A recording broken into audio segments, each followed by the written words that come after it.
Kênh News 24 giờ giới thiệu video Trung Quốc ngang nhiên điều máy bay ném bom H-6 tuần tra Biển Đông.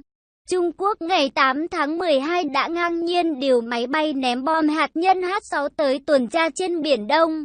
Động thái trên của Bắc Kinh diễn ra sau khi Tổng thống đắc cử Mỹ Donald Trump có cuộc điện đàm gây tranh cãi với nhà lãnh đạo Đài Loan Thái Anh Văn hồi tuần trước. Fox News dẫn nguồn tin từ hai quan chức chính phủ Mỹ cho biết, Trung Quốc ngày 8 tháng 12 đã ngang nhiên điều máy bay ném bom hạt nhân H-6 tới Biển Đông để thực hiện hoạt động bay tuần tra tại khu vực này.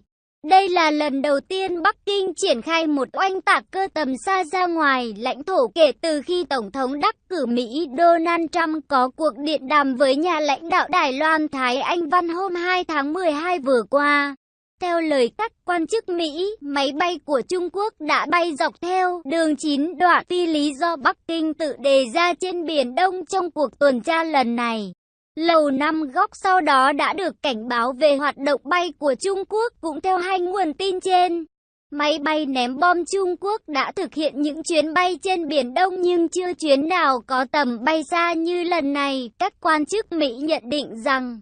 chuyến tuần tra của máy bay ném bom H-6 hôm 8 tháng 12 là cách để Trung Quốc gửi thông điệp mạnh mẽ tới chính quyền mới của Tổng thống đắc cử Trump trước khi tỷ phú này nhậm chức vào tháng 1 năm 2017. Động thái trên của Trung Quốc diễn ra giữa lúc quan hệ Bắc Kinh-Washington đang căng thẳng liên quan tới cuộc điện đàm gây tranh cãi của ông Trump với bà Thái Anh Văn.